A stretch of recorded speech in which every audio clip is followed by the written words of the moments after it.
Welcome, everyone. This is a regular board meeting of the Palo Alto Unified Board of Education. It is October 5th, 2021. The board met in closed session and took no reportable action. We did have a comment card come in afterwards, so we'll take that comment now. As a point of practice, you'll see on the agenda that we do take comments for closed session items before closed session. So in the future, please go ahead and do that. All right, we've got Anna commenting on item 1B, closed session. You'll have 3 minutes, Anna. Do I unmute? You are unmuted, yes. Okay. My comment was, I'm not sure if this is the right forum. This is my first time to do this. So I was just wondering about, I wanted to make a comment about the lunches. Is that appropriate for this session? So there, you can speak with, about the lunches in open forum. This one, right? It'll come in a little bit. We're going to do some reports and then we'll call open forum. We'll go ahead and move your comment card down to open forum and call on you again when we get there. Okay, thank you. All right, thank you. Okay. Approval of the agenda order. Colleagues, is there a motion?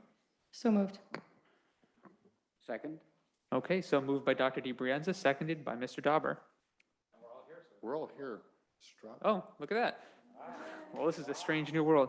All those in favor, say aye. Aye. I think you need to start with the students. Ah, yes, that's right. So we'll start with our student board members for their preferential vote. Ms. Berendi? Aye. Ms. Acosta? Aye. All right. Board members? Aye. Aye. All right. And so the agenda is approved. Let's move on to reports. We are going to talk about, let me just check for public comment. Okay, Dr. Austin. Thank you.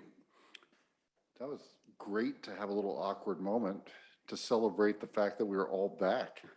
So that's great. Substitutes. I want to start with substitutes. I heard in a interview recently about an unrelated topic, somebody said the best ability is availability. Interesting, right? So just thinking about the importance of showing up and being able to be in your job or to show up to cover when somebody is needed. Many people have read the articles about the substitute shortage across the state. Most recently, I believe it was just last week, San Jose Unified School District and their union approved a plan to use counselors as substitutes. Your plan has to reflect your school district. That is not our first plan to go to our counselors, but it is indicative of the depth of the issue across the entire state. Everyone is having their own struggles. After hearing about some concerns circulating in our district, I jumped into the discussion with all of our principals individually and with our staff to identify areas where we can improve. First, it's important that healthy, and I'm going to say that again, healthy employees report to work. That's as foundational as you can get. We want sick people to stay home, but we need healthy people here. I went back and reviewed our attendance from Friday and Monday, and it was concerning.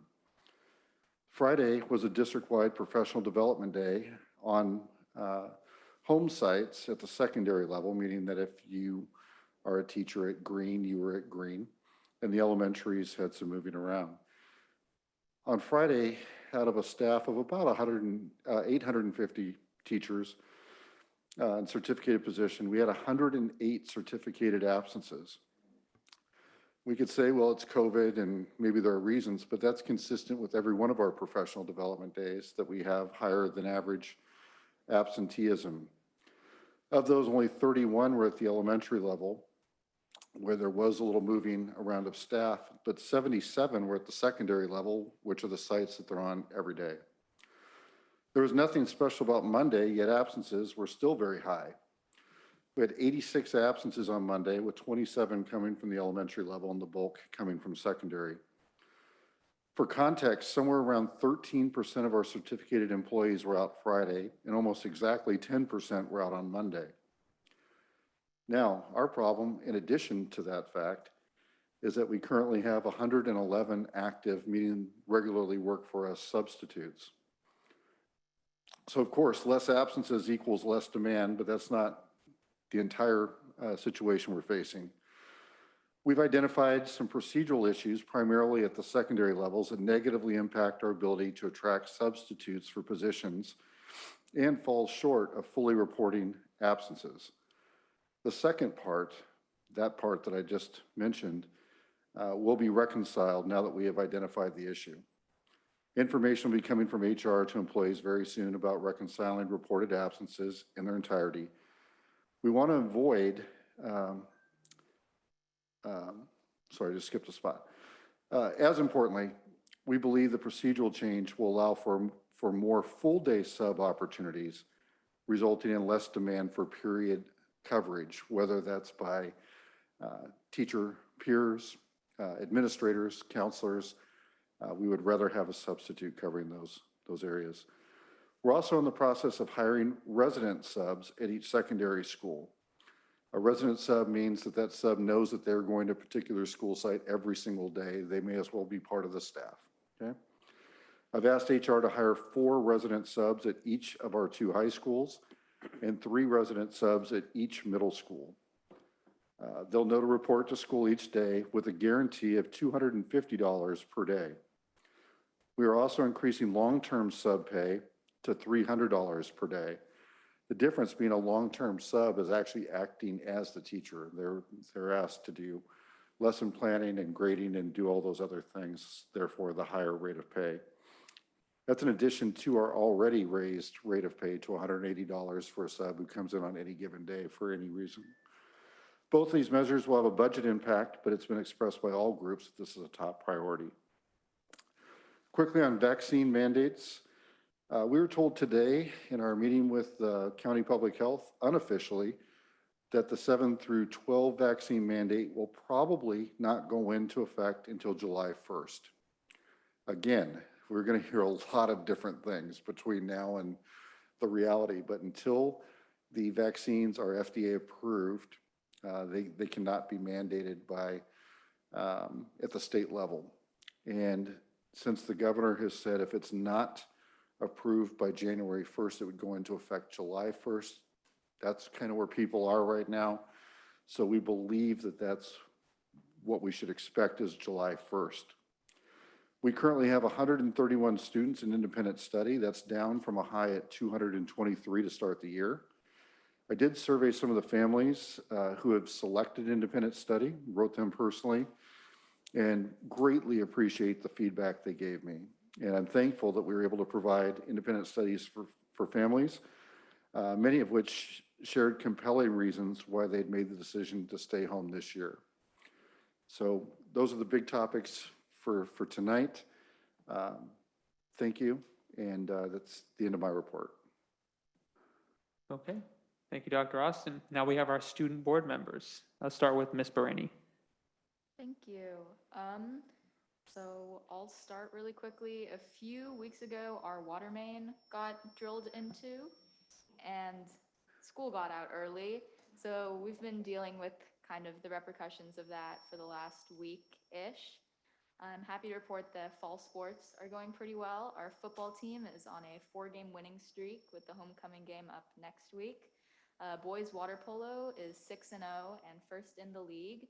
And girls water polo is 3rd in the league. They were previously CCS champions in 2019. Gunn will be holding an SAT test for seniors on Thursday the 28th. And there is a band and wind ensemble concert this Thursday. They've been practicing outside this entire semester, so I can assure you that they're pretty good. Fall play has also been rehearsing after school. Robots versus Fake Robots will premiere on November 5th. And homecoming is next week, so our classes have been doing air bands and building floats for the past few months. And night rally is looking good despite all the changes that we've been making to accommodate COVID restrictions. So we do expect homecoming to live up to its status as the best week of the year. Finally, regarding the news this week that COVID vaccines will be added to the list of mandatory immunizations, The people that I've talked to have mostly been all been in favor of that new policy, and I haven't seen any reason from gun students that I've talked to why there would be pushback. Thank you. Thanks. Thank you. Ms. Acosta? Hello, sorry, my microphone is being a little weird. Just for Pali News, we have the end of our Spikeball intramural tournament, which is the first tournament of the year. It is ending tomorrow, October 6th, so the finals will be played. We have also been prepping for Spirit Week and Homecoming, which will occur next week, the same week as Guns. We have been planning, distributing t-shirts. We have a spirit swap where upperclassmen can bring old spirit gear for lowerclassmen to borrow. That is also tomorrow. And we have our float building starting on October 9th on the outside basketball courts. As for homecoming, we are planning to have it on October 16th in front of the Haymarket Theater at Pali. As for plays, Something Wicked, which was the Pali play that was put on, performed 2 weekends ago, and the turnout was pretty well. There was also a wellness fair hosted by Pali Wellness, where they gave away a free pair of AirPods Pro via a raffle.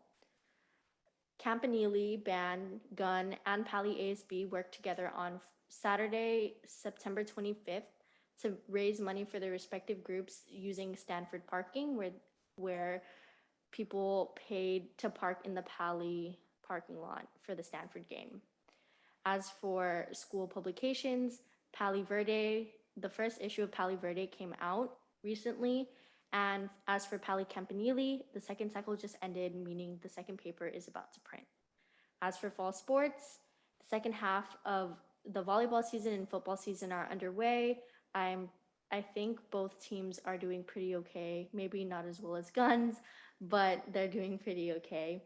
And we have the PSAT for juniors scheduled next week on October 13th.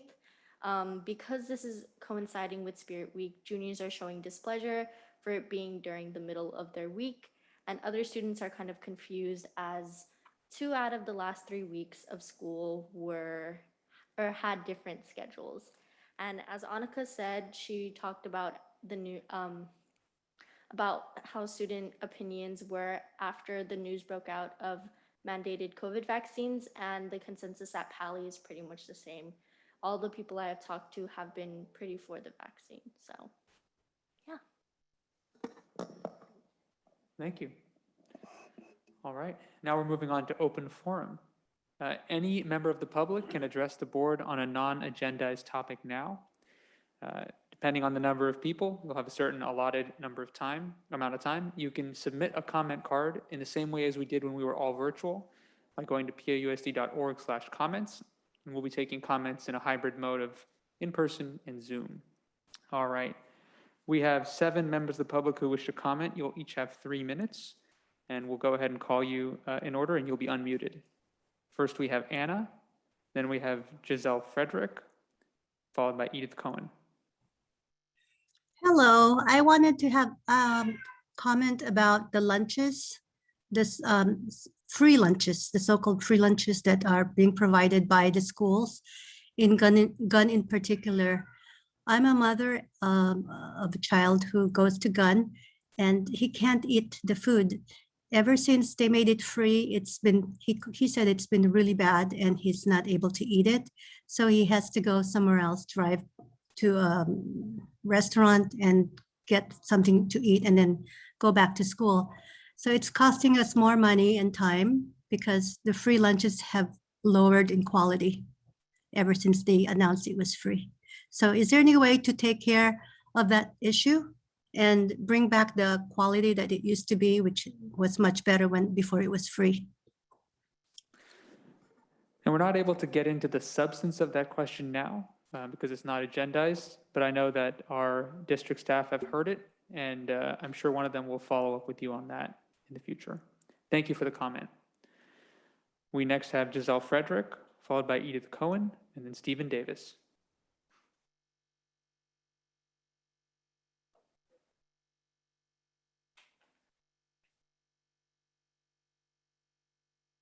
Thank you so much for the opportunity. I think I'm on the agenda, the consent approval agenda item, Okay, on the consent calendar? consent calendar. Okay, I see. I'll call you then. Okay, thanks. Edith Cohen, followed by Stephen Davis, followed by Lee Fab. Hello, can you hear me? We can. Okay, thank you for the opportunity to speak. I would like to share some data-driven insights into our middle school math practices. The data was obtained through a PRA request for the MDTP assessments. The MDTP is a standardized assessment tool developed by the University of California, and it assesses student readiness for a course they are placed at, and it is also a good predictor for students actually reaching proficiency in the course. So our middle school students took MDTP 3 times a year, in the prior spring and then fall and winter, as readiness for the course they are placed at in that fall. And the very same assessment were also used in the spring for younger students seeking acceleration to place a year ahead. So this data, through looking at fall and winter settings, provide data into the effectiveness of the learning and instruction, and also on the readiness of students, and also on the validity of the placement practices. And I would like to share that the data does not support the PAUSD programs. And I am urging you to look at it. I shared it via email. So first, it doesn't support the de-learning of 7th grade math. About 1/5 of our students, perhaps 150 students per grade level, are highly not ready for the math course they are placed at. And they are not only unready, they don't experience growth. And the course that it was worse in supporting their growth was the de-learned Math 6. The Math 7 and the Math 8 courses that were much smaller sections and more homogeneous actually provided growth for the students that were somewhat ready for the material. So despite this glaring evidence, the district charged ahead with the de-learning of 7th grade math. So we need more options for our students so that all students can achieve growth. So now for the placement practices. So let's start with 5th grade, about 240 5th graders, which is about 1/3 of all our 5th graders, attempted placement in 7th grade math. They took the NDTP test last spring. It's the exact same test that 6th graders were taking. And the data shows that the vast majority of these students, 1/3 of all students, were actually ready for 7th grade math.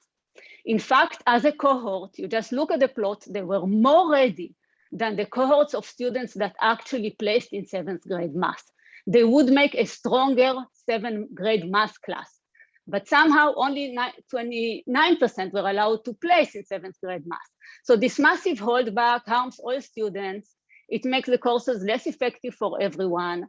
And I'm urging you to just look at the data carefully, do evidence-based decision-making, look at the practices, and provide a program that allows all students to grow and to learn. Thank you. Thank you. Stephen Davis, and then Lee Fab, followed by Joanna Saya.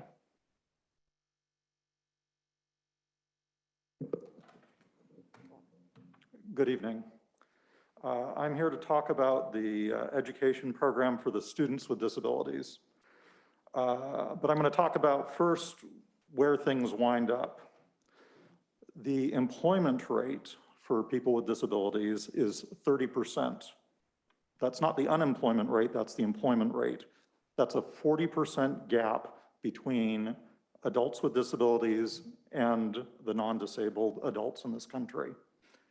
In our school district, our disabled students perform 20% below state standard.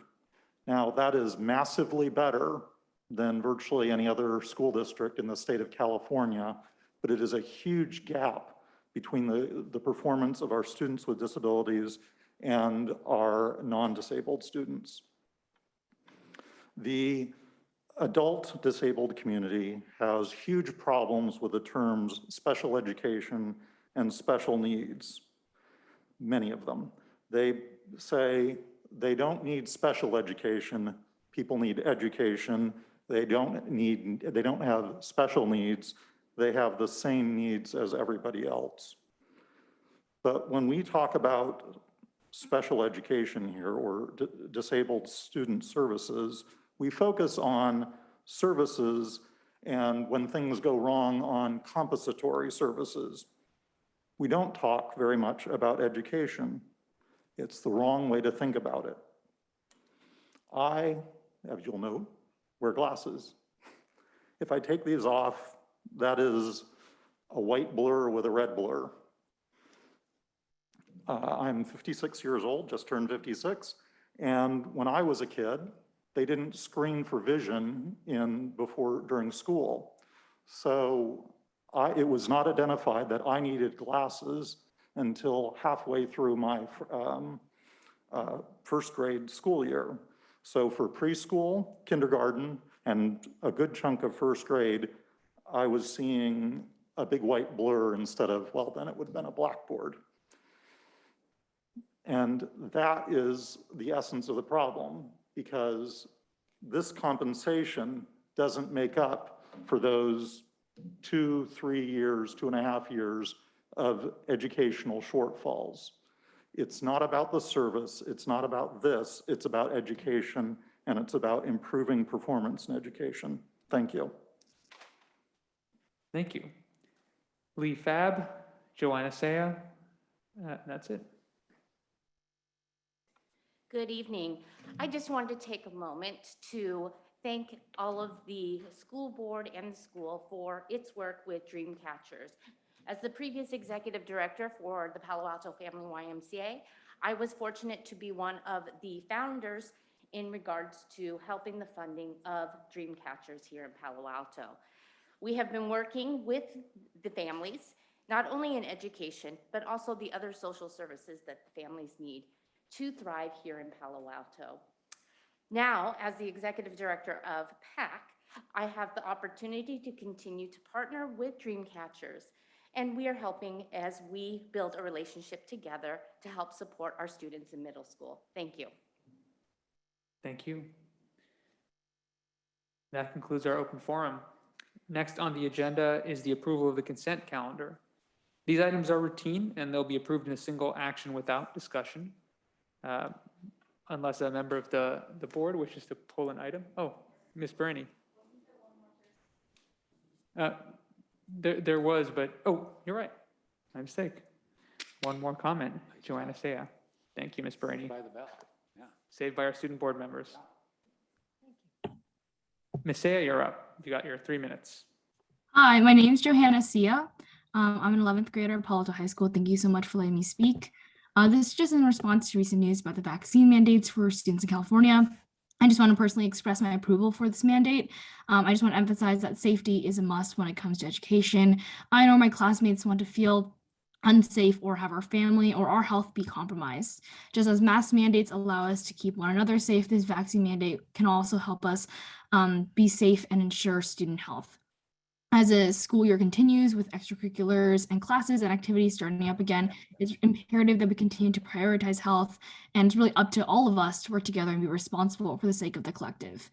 COVID-19 restrictions benefit students and teachers, allowing us to learn without fear of sickness or just anxiety in general. And as we continue to fight the pandemic, we should continue to keep this cautious and safety first mindset, and also continue to have these policies in our classrooms and activities. While there is a lot of time between when the vaccines are actually approved and now, I just want to take this time to express that safety should be our priority, and all of us need to ensure the safety through just working together and doing our part. Thank you. Thank you. And now we've concluded our open forum. We're moving on to the consent calendar. The items are routine and will be approved in a single action unless a member of the public would like to comment or a board member would like to pull the item, in which case we will address it as action directly underneath. So we do have 3 members of the public who 2 members who wish to comment. I'll just ask you which item you'd like to comment on, and then we'll go ahead and take those comments after we approve the consent calendar, with the exception of those items. Ms. Giselle Frederick, which item would you like to speak to on the consent calendar? Okay. So we've got I and then Rosario. I'll call on you in just a minute. Rosario, which item would you like to speak to?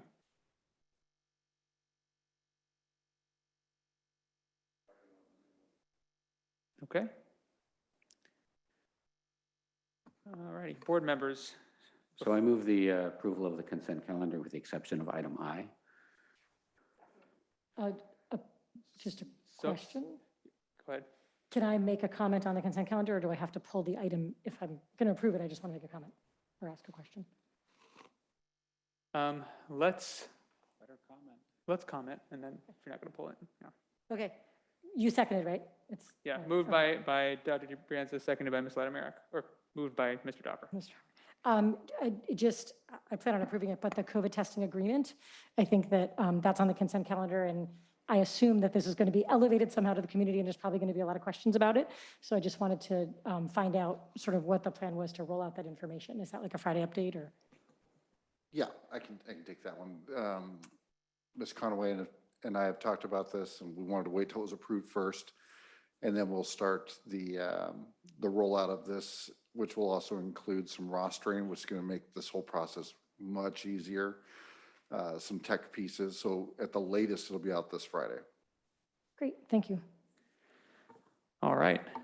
The motion on the table is the approval of the consent calendar with the exception of item I. Student board members, preferential vote, Ms. Barini, Aye. Ms. Acosta, Aye. board members, all those in favor? Aye. Aye. I also vote aye. All right, and let's jump directly to item I, the MOU between PAUSD and Dreamcatchers. We have a member of the public who wishes to comment on that. And we'll take that comment now. Ms. Frederick? Hi again, thanks. Good evening, everyone. I have some remarks to make, and I'm going to keep it short and sweet. I'm Giselle Frederick, Executive Director at Dreamcatchers, for those of you who may not know me. I would first like to take this opportunity to thank you, the board, and Dr. Austin for approving our Memorandum of Understanding. We at Dreamcatchers are genuinely grateful for your continued support and funding. We are thankful for all the provisions in the agreement that will allow us to continue operating effectively and efficiently to meet our mission's goals. For the first time, we are actually operating in the middle schools and are able to bring the program closer to our students and the middle school staff. We have received overwhelming support for this move by parents, middle schools, and the wider community. We have lots of teachers who've come up and say, I know my student is in FCE, I know my student in Dreamcatchers, I have no idea what you guys do. So it was quite interesting, fascinating, and refreshing to see staff members coming into the classrooms and interacting with us, learning about the program, and saying, what a fantastic job you guys are doing. Now, Dreamcatchers is in the midst of a crucial time in our growth, having enrolled the highest number of students in our history. We are currently approaching a record number of 80+ students. This year has also seen exciting development in the support that we offer our growing body of students. Alongside our tried and true peer mentoring, we have been able to expand and improve our social emotional learning curriculum. Through the training and activities, this curriculum focuses on fostering a sense of belonging among our students, a goal that has long been a core component of Dreamcatcher's mission, to create a feeling of belonging. Everyone in this room will know that this kind of support has been particularly invaluable during the stressful pandemic months, the months that we've all really endured. As we consider an elementary pilot program at Barham Park in the very near future, we look forward to strengthening and expanding our partnership with PAUSD. Our shared goal of promoting equity and excellence and our combined strengths have always been and will continue to be the key to our successful partnership and collaboration. Lastly, I always like to remind our partners and the wider community that the impact of our program goes beyond just the students we serve. We serve more than 123 high school tutors who receive free tutor training and opportunities to build leadership and social justice skills. We also serve at least 120 parents through our parent engagement program, a program that we have significantly developed in the past months. This program helps to build a strong parent community where parents will develop friendships, share ideas, success stories, and gain insights and coaching from our staff and PAUSD staff as well to support the students. Ms. Frederick, thank you very much. That's been 3 minutes. I hate to cut you off, but we do. You can email comments? You can certainly email the rest of your comments to board@pausd.org. Thank you. I wanted to end by saying the future is bright, and I'm really excited to continue this partnership. So right on target. Thank you. Thank you. We are as well. All right. Mr. Moore, can we just check one more time if Rosario is available? Otherwise, we will move on to board members. Okay, board members, comments or a motion? I move that we approve the MOU between PAUSD and Dreamcatchers. A second. So moved by Mr. Dauber, seconded by Dr. DiBrienza. Ms. Ladimirak, please go ahead. No. It's pretty quiet. Oh, there we go. Now can you hear me? Okay, Yes. that was weird. Okay. I just want to make a brief comment and say thank you for speaking about Dreamcatchers. And Dr. Austin, you know, it occurred to me while she was speaking that first, I'm so grateful to you for making service to others a priority of our district this year. And I really can't imagine a more perfect embodiment of service to others than Dreamcatchers. I mean, it's PAUSD high school students tutoring PAUSD middle school students. So I just want to express my strong support for increasing our financial support of the program. It's really an incredible organization and partnership. And I can't say strongly enough how amazing the work is that gets done for, I think our commitment is $45,000. I would love to see how much more amazing work we could do for how many more students with just a little more funding. So thank you. And thank you for speaking. Thank you. All right, student board members for the preferential vote. Ms. Bereni? Aye. Ms. Acosta? Aye. All those in favor? Aye. And I also vote aye. It is approved. We have no other action items on the agenda, so we're moving to discussion items. These items are for discussion only, and no action needs to be taken on any of them at this time. First is 6A, authorization to submit plans to DSA for projects at Escondido, Green, and JLS.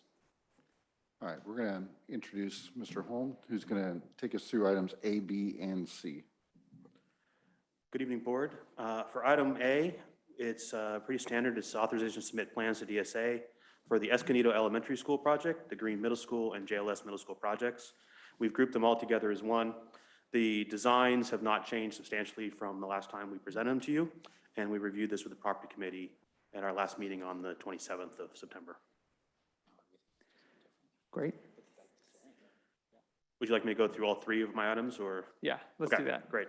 So item B is authorization to submit plans to DSA for fire alarm designs at Addison Elementary, Escondido Elementary, and Palo Verde Elementary.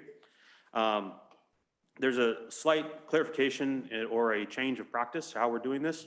You guys previously approved the contracts for the architects or for the engineers back in June, and I don't recall if I clarified this at that time. We used to, all of our fire alarm systems are reaching their end of life, and past practice has been that we've been changing over with each project. What we're doing now is actually doing a campus-wide changeover. So both my items, so item B and item C, are dealing with campus-wide changeovers, because what we're finding is that having what is essentially a split system between changing over creates some challenges, and with a fire alarm, that's not a good thing. So we're changing our practice to be basically safer and better and more cohesive on the campus. So item B is to submit the plans for the 3 elementary campuses. And when we come back to bid it, we'll come back before you guys. We do not have, because this is a change in practice, we do not have the construction of the whole campus in the original budget. And so we will figure out what the budget is at that point and ask for authorization for the funding at that time. And then item C is authorization to issue an addendum to HED Architects to design the fire alarm system at both Pali and Gunn. The price of the Pali portion is $195,000 and the Gunn portion is $110,000 for the design. Again, we'll come back for the added construction costs as we work out what portion of it is related to the whole project versus the budget. Great. Thank you. Thank you. All right, board members, let's take these as a block if there are any comments. A, B, or C. Okay. No action is needed, and we've got no comments. Thank you, Mr. Holm. Item D, approval of the school calendars for the next few years. Yep, I want to turn this over to Deputy Superintendent Bahadur Singh to just touch on the calendars. Again, no action tonight. Right, thank you, Dr. Austin. Just real quick, this is, I want to say thanks to all the participants on the calendar committee who put in a lot of time and effort to put a lot of thought into development of the next 3 years of calendars. So those are here before you tonight. They're posted so that our community can take a look at them also to kind of help with their planning. And this will be coming back at the next board meeting for final approval. PAEA is also in process of ratifying with their membership. Great, thank you. Any comments on this? Dr. DeBrienza and then Ms. Latimirak. Okay, thanks. Thank you for this, and thank you to the calendaring committee for all the work. This is just a comment thinking ahead, probably 2.5 years ahead, the next time we're in this process.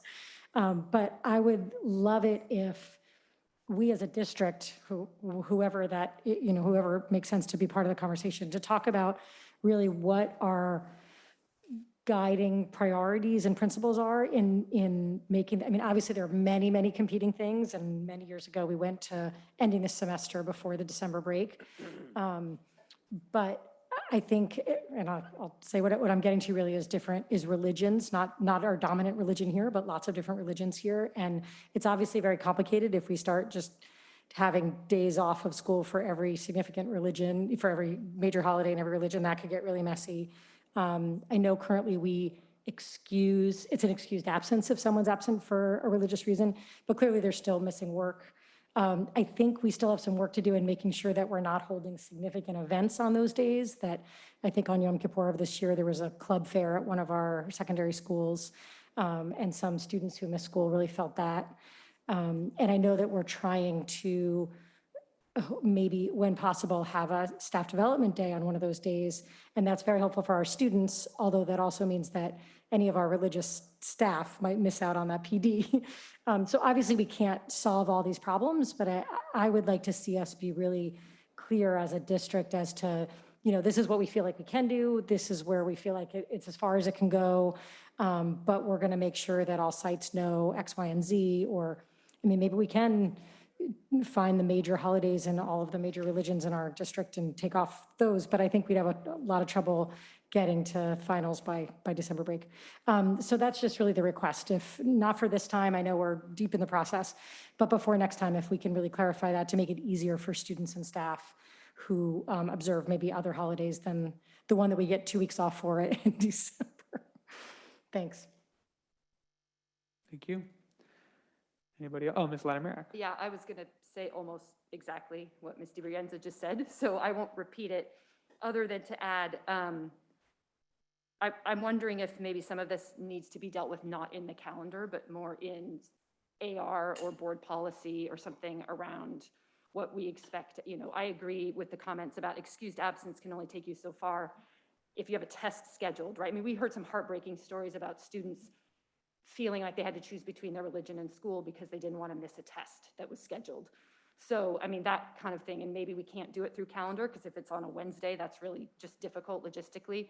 But certainly, we should be able to take some sort of action at the district level, so students don't have to be in that position, and teachers as well.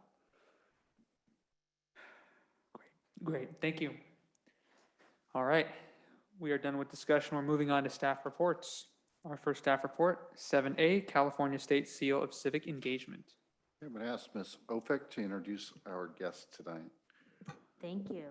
On September 10th, 2020, the State Board of Education adopted criteria and guidance to award a state seal of civic engagement to California students who demonstrate excellence in civics education and participation. and an understanding of the United States Constitution, the California Constitution, and the democratic system of government. So it is my pleasure this evening to introduce Dr. Che, who will share with us information about the Seal of Civic Engagement and how PAUSD high school students can earn this seal on their high school diplomas starting this school year. The Seal of Civic Engagement was created by the state in September of 2020 to encourage students to be active participants in their community. Our board policy was updated in June of 2021 to include the Seal of Civic Engagement. Since the criteria supports developing an awareness of the larger community and finding opportunity to contribute, the Seal of Civic Engagement aligns perfectly with our service to others priority goal. CDE has 5 criteria for the seal. Based on these criteria, PAUSD worked with teachers, counselors, leadership, and steering committees to determine the local criteria. These include students demonstrating understanding of democracy through history and US government courses, as well as participation, verification, and reflection of the community service through the living skills course. These local criteria were determined by leveraging existing structure that maximizes inclusion and equity. Our goal is to award the Seal of Civic Engagement to graduating seniors this year, following the timeline demonstrated on this slide. The seal is inclusive to all students and supports them to be actively engaged citizens. We are very excited for the implementation this year. Thank you. Thank you. Board members, do we have comments? Okay. Thank you again for the presentation. Thank you. All right. Our next staff report is the Elementary English Language Arts Pilot and Adoption Committee process. All right, Ms. Brown is going to introduce our team. Thank you, Dr. Austin. Good evening, trustees. As you know, the Elementary English Language Arts Pilot and Adoption Committee's work has begun. Following the curriculum renewal and adoption cycle, that is an attachment in tonight's board item, you will see that year 1 is typically spent launching and training staff in any new state curriculum framework. However, since we do not have new framework from the state at this time, we began our process in phase 2 or year 2. Tonight, Ms. Faust, one of our K-12 ed specialists or ed services docents, focus on literacy, and Ms. Reynolds, our lead principal of literacy instruction, will share the process we are using for year 2, also known as the renewal cycle. So Ms. Reynolds and Ms. Faust, oh, you're here. There you go. I invited you up and you're there. Yeah.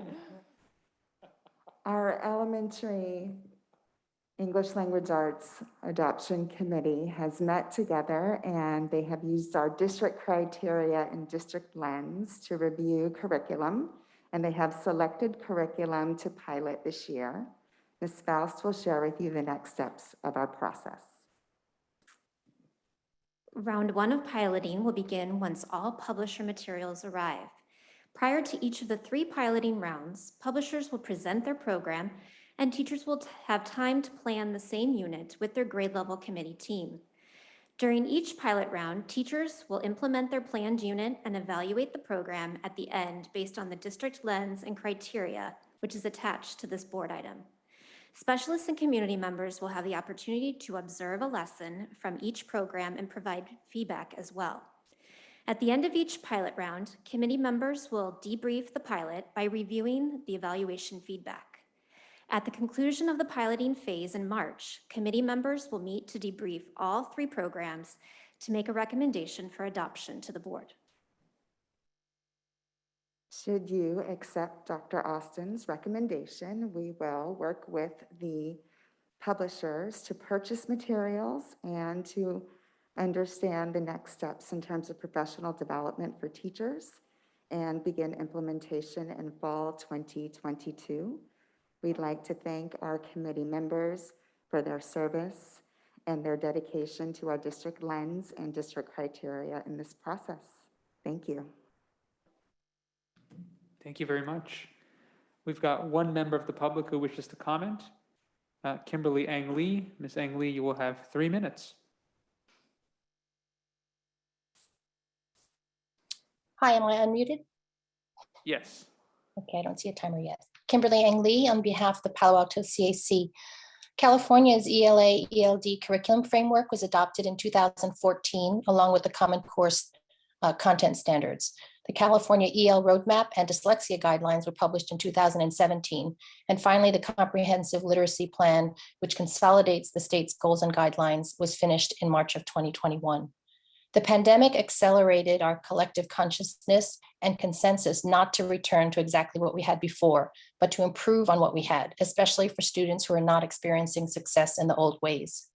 The PAUSD promise for equity and early literacy affirms the guidance whereby the achievement of foundational skills is given high priority in the early years and sufficient priority in later years. The sooner children understand and can use the alphabetic system for their own purposes, the more they will engage with text. Classroom teachers are at the heart of an integrated literacy model that delivers best first instruction, tier 1 of the MTSS. This is the challenging conversation we're now engaged in. This undertaking is so much more than picking and purchasing a curriculum. We've not done a curriculum adoption for a while, so this is momentous. And we also need then a thoughtful implementation to bridge what the teachers know and do now with how they will differentiate for kids who excel, are at norm, or are challenged. Responsibility for learners' literacy and language development is shared. The classroom teachers only work with a student for 1 year. Assessments will ensure that the schools don't unintentionally miss the mark, but know how kids are progressing and where to focus attention. Teachers, specialists, support staff, and administrators working together to regularly examine student data, review a variety of student work, create common assessments, and plan lessons and necessary interventions. We ask the board to sustain its commitment not only to the initial ELL training, but ongoing support, professional development, and feedback so teachers can iterate and adapt their instruction. Just to close, our sincere appreciation goes to the teachers, administrators, and staff who have returned children to campus safely. PAUSD has faced the challenges of COVID admirably, and now we look to the district to manage, equip, and communicate further on literacy, language, and dyslexia, so all PAUSD students are best advantaged. Thank you. Thank you. All right, board members, do we have any comments on this item? Ms. Latimiruk, and then Dr. DeBrianza. First of all, thank you so much for this update. And just a huge thank you to all the members of the ELA committee. And if you guys could pass on our deep gratitude to them, please, thank you. I have a few things that I want to say, so just settle in for a minute. Just giving you a heads up. First, though, I really want to highlight just how monumental this undertaking is. As we can see from one of the reports that's attached to this board item, TC Units of Study is not one of the programs being piloted. And this means that whatever curriculum is chosen, it will not be the one our elementary school teachers are currently using to teach reading. And it will also not be the one they are currently using to teach writing. So if school's the 3 R's, right? Reading, writing, arithmetic, this adoption is 2 of the 3. Which means that next year, 2/3 of the foundational work that happens in the early grades will be changing in our district. And it's really impossible to overstate how much work this is going to be for our elementary school teachers. And this is coming after 1.5 years of COVID, of teachers having to adjust to teaching remotely and then hybrid and then back to in-person. And it's coming on top of all the ELA changes that we've already asked them to make over the past few years. So TC Phonics and then BAS, OG, the Every Student Reads initiative that we're just embarking on. So I absolutely understand and appreciate the urgency of doing the adoption this year. We have left too many kids behind for too long, and we don't want to waste any more time. I get it. And when it comes to reading, I'll come back to writing, but I wish there were, I wish there were a few more months built into the timeline to give teachers a little longer with each program, but even so, I don't doubt that we're going to end up with a good curriculum. But what does concern me is implementation. So that would be phases, I guess, 3 and 4 of the renewal and adoption cycle visual that staff provided. And this brings me to my second point. As a board, we have, or we will take action on establishing metrics for the Every Student Reads initiative, and then adopting a new ELA curriculum. And it's really important, I think, to acknowledge that we did not do this as a cohesive plan. This was 2 distinct steps. And I really think we have to be realistic about the fact that number 2 has the potential to derail number 1. You know, this year is year 1 of the Every Student Reads initiative, and we are asking teachers to learn and adopt brand new strategies and approaches to support emerging readers. And we've established metrics for the improvement that we expect to see in student outcomes. But then next year, no matter how much success they might have with what they're doing this year, teachers are going to have to learn and implement a brand new ELA curriculum. And at the same time, improve the student outcomes even more. So instead of year 2 being a chance to build on that momentum and lessons of this year, we're kind of starting back at the beginning, which is not an ideal design for a 3-year initiative. So I do realize that the new curriculum itself is supposed to be a big improvement, which ultimately can and will, I believe, contribute to better student outcomes. But curriculum can't do anything on its own, right? I mean, it's teachers teaching the curriculum that are going to improve student performance. So I just want to voice my concerns that we're asking them to do too much too fast. And I just want to use your report as an example. If you look at the visual that was provided, implementation is 2 years. So the first year includes professional development, targeted coaching, making adjustments. That's kind of that year 3 of the cycle. And then year 4 is there's identifying gaps that might need supplementation, adjusting and revising as necessary. So basically, the cycle itself assumes a learning curve, right? And it assumes it's going to take a while to work out the kinks. Fine. But what I'm worried about is that the metrics that we've established for the Every Student Reads initiative don't allow for a learning curve. So here I really want to address Ms. Reynolds directly, even though you're right in front of me, so I sort of feel like I'm talking to you. I may have this wrong, but I think when you first made the decision to leave El Carmelo and accept this new position, I don't think we were even talking about ELA adoption yet. So if I'm correct about that, I want to thank you for pivoting. And I also want to say that I have no doubt you're up for the task, but it is a different task, I think, than the one you signed up for. And I want to make sure we're setting you up for success. I'm not an expert in ELA curriculum or teaching reading, but I am experienced in coaching teams through transitions and evolutions. And in my experience, people really get on board and up to speed faster, and things happen more effectively and efficiently when mindful attention is paid to building bridges between the old and the new. We have incredibly skilled and passionate teachers in our district, and a lot of really great things that are happening every day in our classrooms around reading and writing. And now this year with OG and the Every Student Reads initiative, even more and different great things are happening.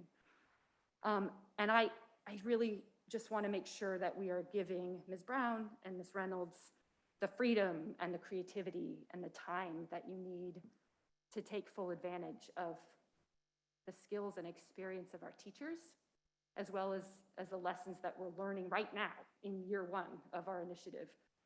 So you can build the bridges by figuring out kind of how to weave together the new materials, the new ELA curriculum with time-tested best practices and strategies.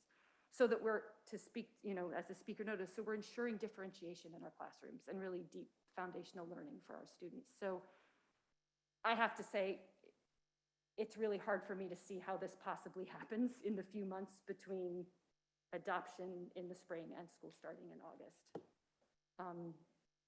I will now offer absolutely no specifics as to what this very long rant might mean for ELA instruction next year, and I shouldn't. It's not my expertise and it's not my lane.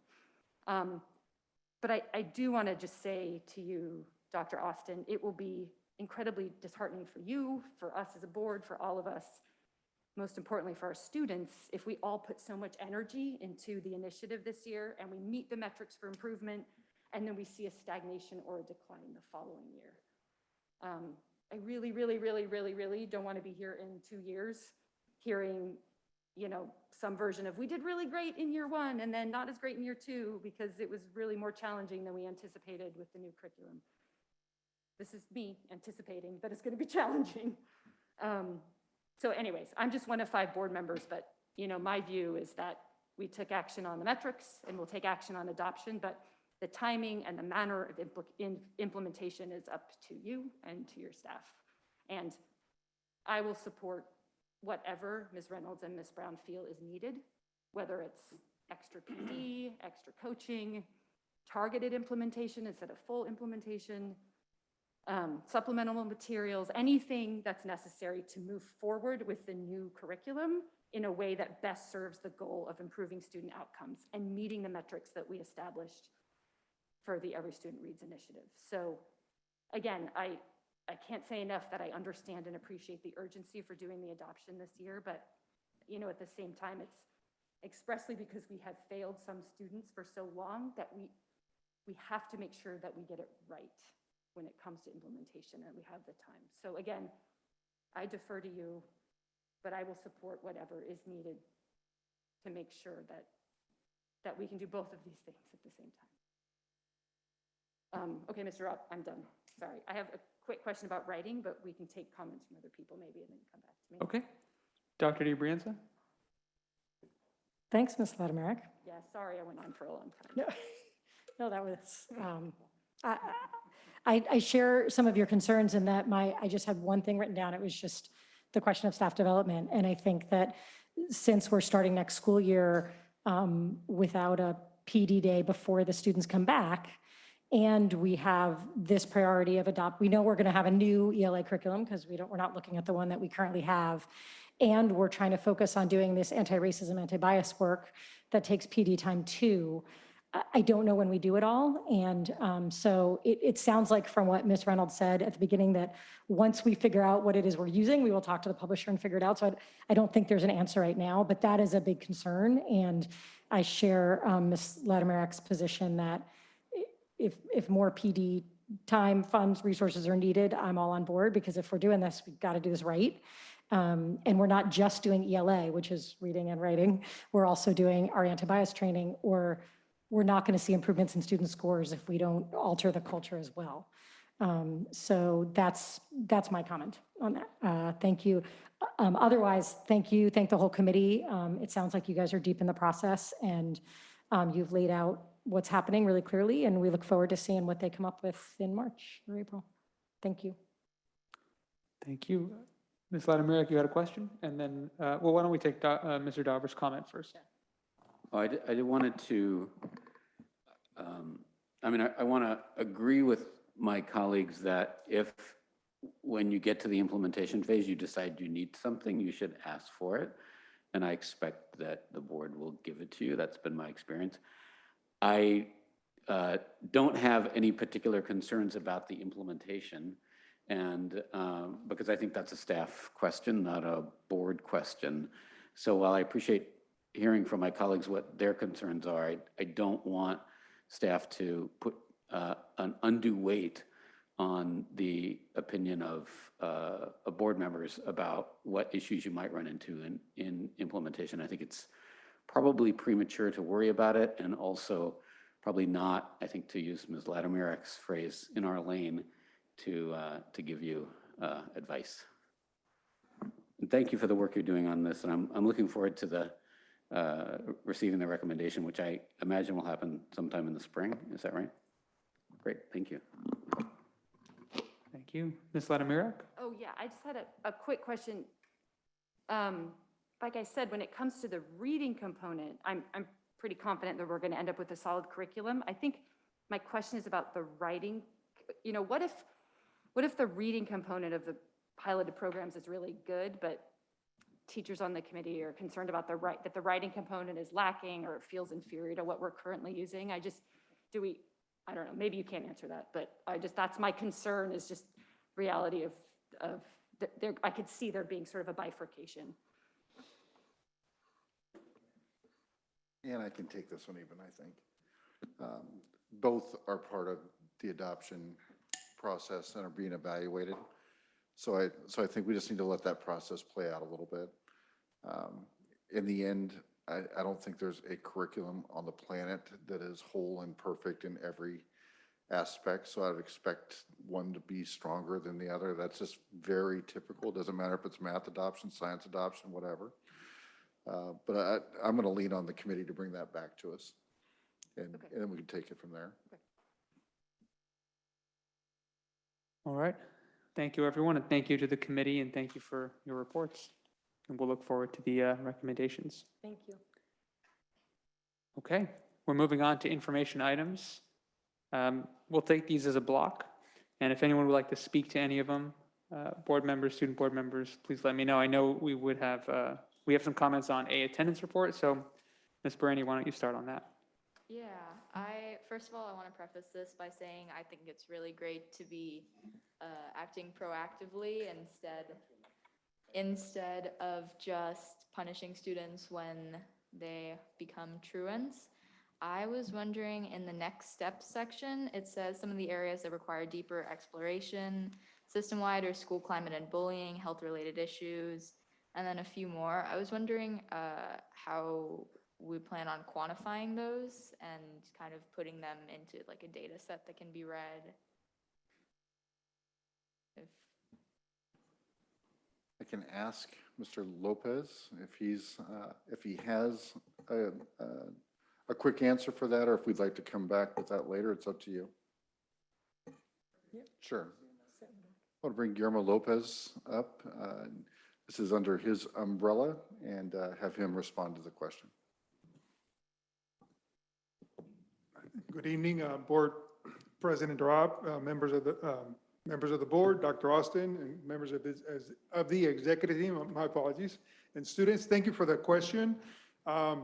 This year we have been working collectively as a team, but also obtaining feedback from the schools regarding attendance.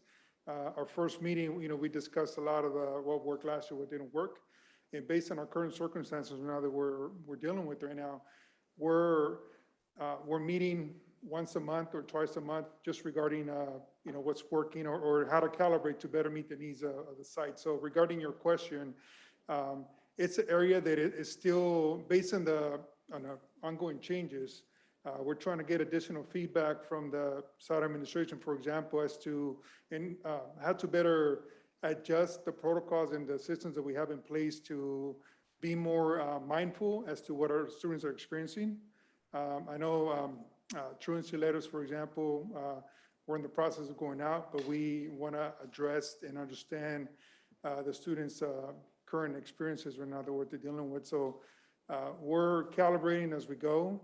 We're going to be, again, mindful of the specific situation that each individual student, because their situation obviously is going to be a little bit different than others. So we're calibrating, we're in communication with the sites, and your input is definitely greatly appreciated.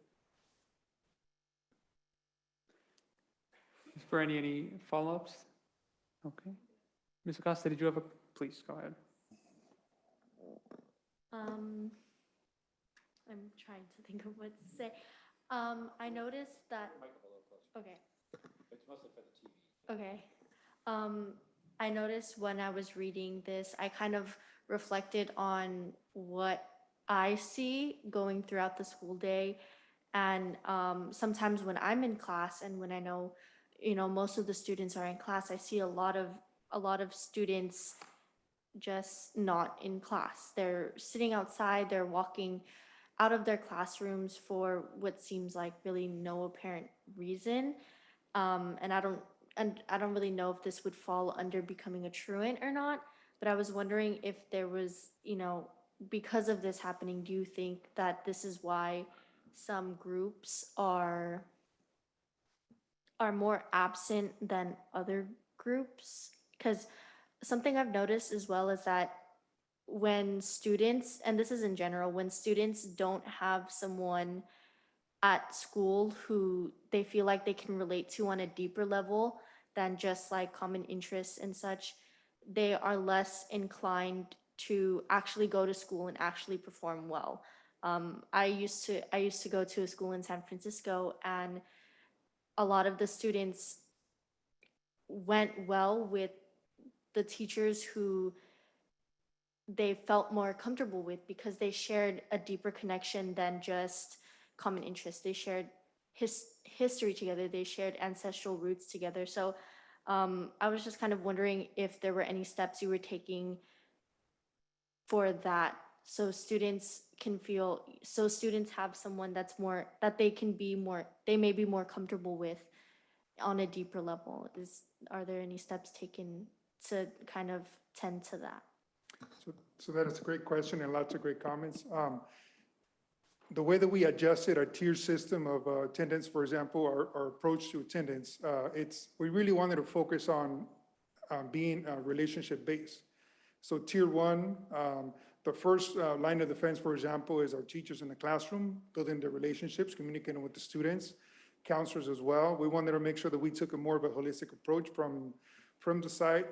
For example, for tier one, as I mentioned, is tier two, if there's ongoing, lingering instances that are happening with the students that they're not feeling comfortable with still coming back to school, there's a set protocol that we have in place, again, based on relationship.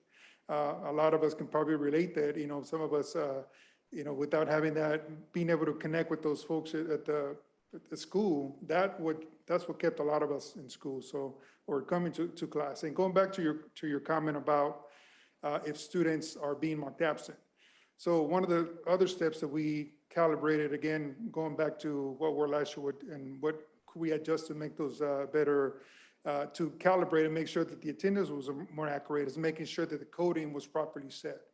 So for example, if a student goes into class and he or she doesn't feel comfortable being in class still yet, as long as the teacher indicates that the student was present, they can, if they're allowed to take a walk or just to kind of do a little mental health check in the sense, to be able to be allowed to be out on the quad, as long as the students indicated it was present, that's essentially what we need. There was a lot of problems that was happening with the wrong coding that was being utilized for the student while he or she was in class or being let go or released from class, that we're fine tuning as we meet and calibrate to make sure that the coding is properly being implemented. So to minimize students being marked truant or absent for X, Y, and Z reasons. So we're working slowly to make sure that we're constantly calibrating with the sites and have a more of a consistent approach across from middle school and high school, also as well as elementary, but that's a little bit different. Thank you. Were there any board comments on this item? Can we let Mr. Lopez back to his seat? Dr. DiBrienza? Thanks. Thank you so much for this. I just wanted to note that what really stood out for me in this was Do you have a question for Mr. Lopez, or if you did, that's fine. No, I don't have a question. You could sit down, Mr. Thank you. I figured since he was helping with the item, like he was just up there too. Okay. Just want everyone to be comfortable in this room. Dr. DiBrienza, sorry to cut you off. I appreciate everything, the multi-tiered approach that is being taken to this, all of the relationship building and the education that you're doing. And what really did it for me in this report was the last two bullets, the equity impact and the next steps, and really looking at, I think we have long looked at attendance as the problem, and sometimes it's the problem, but sometimes it's a symptom of another problem. And I think we have long neglected the attendance issue as a symptom. So seeing those last two bullets of next steps and the equity impact, I think really get to what Ms. Acosta was talking about, feeling a connection to the school, feeling an affinity group, feeling valued, not experiencing bias daily on your campuses.